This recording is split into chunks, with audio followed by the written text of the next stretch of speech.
राजनीति में अच्छे लोगों का प्रवेश होगा, ईमानदार लोग आएंगे, काम करने वाले लोग आएंगे। कैमूर जिले में चैनपुर विधानसभा पिछड़ा क्षेत्र है और यहाँ विकास की बहुत ही आवश्यकता है। सबसे ज़रूरी चीज़ है कि शिक्षा, स्वास्थ्य अगर ठीक है तभी राष्ट्र सशक्त बन सकता है।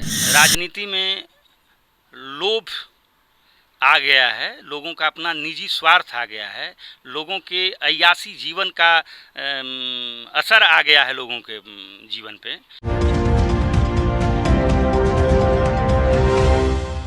नमस्कार, मैं हूं पंकज और आप देख रहे हैं इंडी न्यूज़। इंडी न्यूज़ की टीम अभी चैनपुर में है और चैनपुर के उस हम ऐतिहासिक जगह पर पहुंचे हैं जहां 1972 में सबसे पहले जनसंघ का दिया जलाया।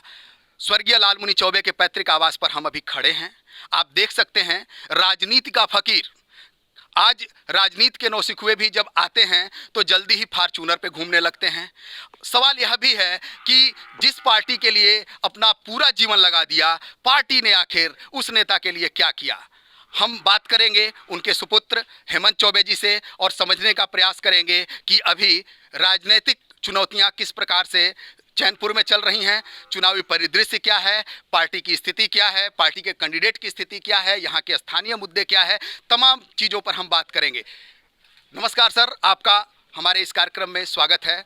हम जानना चाहते हैं कि अभी कोविड-19 के समय में जो चुनौतियां हैं उसमें पार्टी को किस प्रकार से अपने चुनावी जो प्रचार है उसमें परिवर्तन करना पड़ा या फिर आसानी रही, किस प्रकार की स्थिति है, उसके बारे में हमें कुछ बताएं।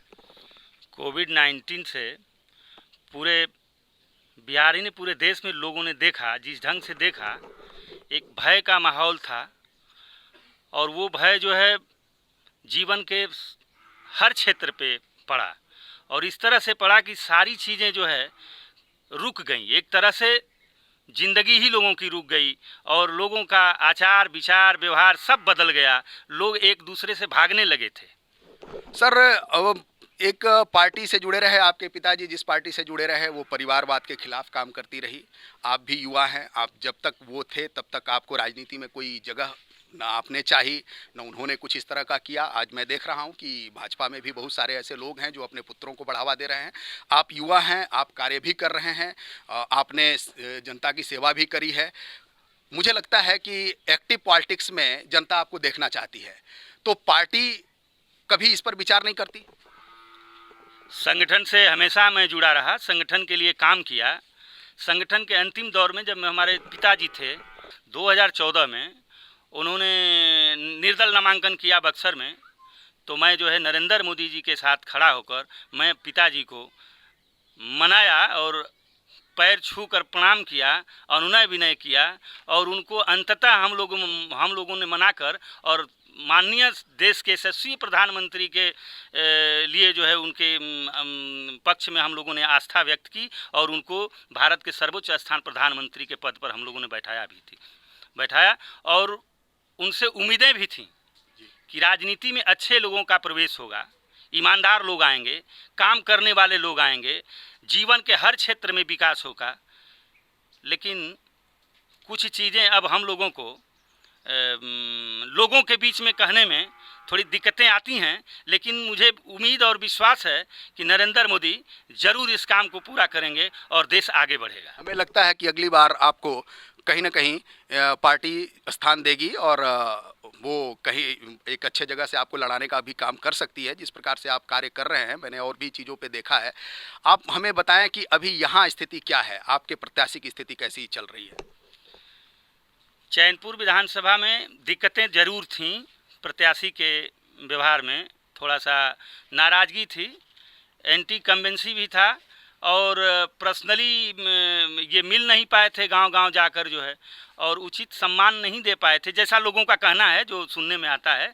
लेकिन अब धीरे-धीरे ये सारी कमियां दूर हो गई हैं और उनसे कहा गया है कि आप अगर गलती किए हैं तो माफ़ी मांग लीजिए और माफ़ी जनता के बीच मांगने में कोई हर्ज नहीं है, क्योंकि जनता तो देवतुल्य जनता है और जनता ही मालिक है और जनता का ही फैसला आपके पक्ष में जाएगा।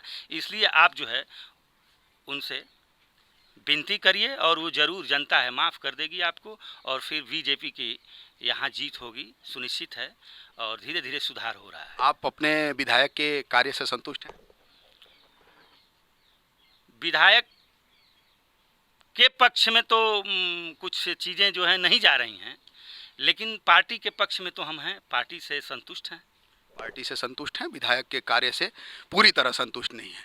मैं एक चीज़ और देख रहा था हेमंत जी, जो चीज़ें चल रही हैं, जैसे मैं क्षेत्र में गया ढेर सारे काम हुए भी हैं, ऐसा नहीं कहा जा सकता है कि काम नहीं हुआ है, लेकिन एक सबसे बड़ी बात हो गई है कि आजकल लोग ये कहने लगे हैं कि ये फलां विधायक हमारे बर्थडे में नहीं आता है, हमारे यहाँ इस कार्यक्रम में नहीं आता है। तो क्या राजनीतिज्ञों को इस प्रकार की ही राजनीति को प्रश्रय देना चाहिए या मुद्दों पर, कामों पर आधारित राजनीति को प्रश्रय देना चाहिए? चूँकि आप युवा हैं, राजनीति से भी जुड़े हैं, सामाजिक कार्य से भी जुड़े हैं, तो आपकी अपनी राय क्या है?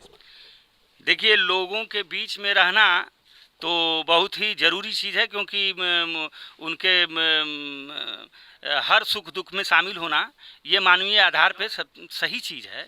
लेकिन अब पानी मर जाए, मुर्गी का अंडा फूट जाए, या इस तरह से कोई अगर सोचे कि हर जगह अगर विधायक पहुँचे, तो ये नहीं। मुद्दा पे आधारित और जीवन के उज्जवल भविष्य के लिए, चाहे किसी भी कौम, किसी भी जात, किसी भी वर्ग का, किसी भी धर्म, किसी संप्रदाय का आदमी हो, उसके उज्जवल भविष्य के लिए जो है मुद्दों पे आधारित और उसके क्रमिक विकास को तेज रफ्तार देने के लिए ये जरूरी है। 90 के बाद आर्थिक परिदृश्य देश का बदला, उसके बाद कई सरकारें आई गई, अब विकास दिखने लगा है। यहाँ पर कहा जाता था कि एक समय ऐसा था जब सड़कें गड्ढे में हुआ करती थीं। अब जो बातें हो रही हैं कि कभी कभी सड़कों में गड्ढा पड़ जाए, उसके लिए भी जनता अब नाराज़गी जताने लगती है, क्योंकि 15 साल नीतीश जी इन मुद्दों पर चुनाव जीते आए भी, और मैं कई जगहों से घूमते हुए आ रहा हूं, थोड़ी सी भी सड़क यदि नहीं बनी है तो लोग अपनी नाराज़गी जता रहे हैं। एक दौर खत्म हो गया है। अब लोगों को ऐसा लग रहा है कि लोग अब इंतज़ार के मूड में नहीं हैं, अब इंतज़ार नहीं कर सकते अपनी समस्याओं के समाधान में। तो कोई ऐसी व्यवस्था बनाई जानी जरूरी लगती है जिसमें कि त्वरित उनको न्याय भी मिल सके, तो त्वरित जो है उनको व्यवस्थाएं भी मिल सकें। तो आपको लगता है कि चैनपुर में और भी ढेर सारे काम होने चाहिए, शिक्षा के लेवल पे, स्वास्थ्य के लेवल पे, क्योंकि जनता शिक्षा के लेवल पर भी बहुत ज़्यादा सरकार के साथ खड़ी नज़र नहीं आ रही है, कम से कम राज्य सरकार के साथ तो नहीं ही आ रही है। कैमूर जिले में चैनपुर विधानसभा पिछड़ा क्षेत्र है और यहाँ विकास की बहुत ही आवश्यकता है, क्योंकि यहाँ विकास के नाम पे कुछ हुआ नहीं है। यहाँ पे शिक्षा का क्षेत्र हो, चाहे स्वास्थ्य का क्षेत्र हो, चाहे किसान के खेतों में पानी का मामला हो, तो सबसे ज़रूरी चीज़ है कि शिक्षा, स्वास्थ्य अगर ठीक है तभी राष्ट्र सशक्त बन सकता है, इस चैनपुर सशक्त बन सकता है। क्योंकि शिक्षा नहीं रहेगा, स्वास्थ्य नहीं रहेगा, हम रुग्ण रहेंगे, तो फिर राष्ट्र, एक सशक्त राष्ट्र की कल्पना कैसे कर सकते हैं? संभव नहीं है।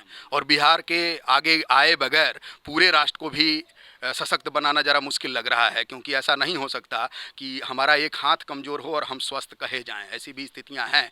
तो कोई कुछ केंद्रीय योजनाएं भी आगामी अगर सरकार बनती है, आपके भी विधायक चूँकि मंत्री भी हैं, आपके पार्टी के विधायक यहाँ राज्य सरकार में मंत्री हैं, तो अगर दोबारा सरकार चुनी जाती है, जिसके आसार भी लगाए जा रहे हैं, वो पॉलिटिकल जो है पंडित इस बात को कह रहे हैं कि फिर से सरकार बन सकती है, तो ऐसी स्थिति में कुछ केंद्रीय योजनाएं भी आएंगी, बड़ी योजनाएं यहाँ, आपको लगता है? सरकार बनेगी तो वोट जिसको दिया जाता है हम देंगे, और हम लोग जिता रहे हैं, जिताने की कोशिश कर रहे हैं। कभी बिहार में एक समाजवाद के प्रखर नेता रहे कर्पूरी ठाकुर, और उनके बेटे ने उनके जीवित रहते ही, राजनीति में रहते ही इस बात को कहा था कि मैं भी चुनाव लड़ूंगा। तब कर्पूरी ठाकुर ने कहा था कि मैं समाजवाद में परिवारवाद को मिला नहीं सकता, यदि तुम चुनाव लड़ोगे तो मैं चुनाव नामांकन से अपना पर्चा वापस ले लूँगा। ऐसे ही स्वर्गीय लालमुनि चौबे का भी जीवन रहा। वो जब तक अपने जीवन में राजनीति में रहे, अपने परिवार को कभी भी राजनीति में अपने बेटे को या अपने परिवार के और किसी सदस्य को आने नहीं दिया। क्या कभी इससे जुड़ी हुई यादें हैं जब कभी आपकी महत्वाकांक्षा रही हो, एक युवा होने के नाते, एक राजनीतिक परिवार का हिस्सा होने के नाते, कि आप अपने पिता के रहते ही राजनीति में प्रवेश करें, और आपके पिता ने भी कभी कुछ इस पर अपना मत रखा हो? जी ज़रूर। एक बार मैं 2005 में मैं टिकट मांग रहा था, तो करीब करीब इसी तरह का जवाब हमको मिला, स्वर्गीय कर्पूरी ठाकुर की तरह ही। उन्होंने कहा कि तब आप ही चुनाव लड़ लीजिए। तब उन्होंने कहा कि आप ही चुनाव लड़ लीजिए, मैं चुनाव से बाहर हो जाता हूँ। ये उच्चतम आदर्श अब राजनीति में नहीं दिखते। राजनीति में लोभ आ गया है, लोगों का अपना निजी स्वार्थ आ गया है, लोगों के अय्यासी जीवन का असर आ गया है लोगों के जीवन पे। इसलिए सारे जो जितनी गलतियां हो रही हैं वो अपने लिए हो रही हैं, क्योंकि यहाँ कोई सब लोग जो लड़ते हैं चुनाव वो अपनी किस्मत आजमाते हैं, जनता की किस्मत के लिए कोई नहीं होता है। कोई जनता की किस्मत आजमाने नहीं आता है, ऐसा आप कह रहे हैं, लेकिन वो लोग भी तो जनता के लिए ही लड़ने वाले लोग थे, तब उन्होंने क्यों नहीं, ये तो बड़ा आसान सा मामला था, तब उनके लिए तो हमें लगता है और भी आसान रहा होगा। आज जिस प्रकार से पार्टी में लोग जुड़ रहे हैं, तब भाजपा में उतने लोग नहीं थे और उसमें अपने बेटों को बढ़ा लेना बड़ा आसान काम हुआ करता था, फिर भी उन्होंने आपको मना किया। आप देख सकते हैं मेरे पीछे, ये इस मड़ई को देख सकते हैं, बहुत कम जगहों पर दिखती है ऐसी बातें। राजनीति में लोग आते हैं और चंद दिनों में ही बड़े बड़े फ्लैट, बड़ी बड़ी गाड़ियां, न जाने कितने ऐशो आराम की चीज़ें दिखती हैं। समाजवाद का झंडा उठाने वाले लालू यादव स्वर्गीय लालमुनि चौबे के श्राद्ध कर्म में यहाँ आए थे, तब उन्होंने कहा था कि राजनीति का फकीर थे चौबे, राजनीति के फकीर चौबे जी अब दुनिया में नहीं रहे। आप देख सकते हैं कुछ इनके हम आवास पे हैं, ये टीम ढेर सारी चीज़ों को लेकर आपके सामने आती है, राजनीति से जुड़े हुए लोग, उनकी जीवन शैली, उनका घर, संघ को अपनी पूरी ऊर्जा समर्पित करने वाले, अपना पूरा जीवन समर्पित करने वाले स्वर्गीय लालमुनि चौबे के आवास को आप इस रूप में देख सकते हैं। ऐसे भी लोग कभी राजनीति में हुआ करते थे, अब ये इतिहास की बातें हैं। वर्तमान में हम ऐसे लोगों के राजनीति में होने की शायद कल्पना भी ना कर सकें।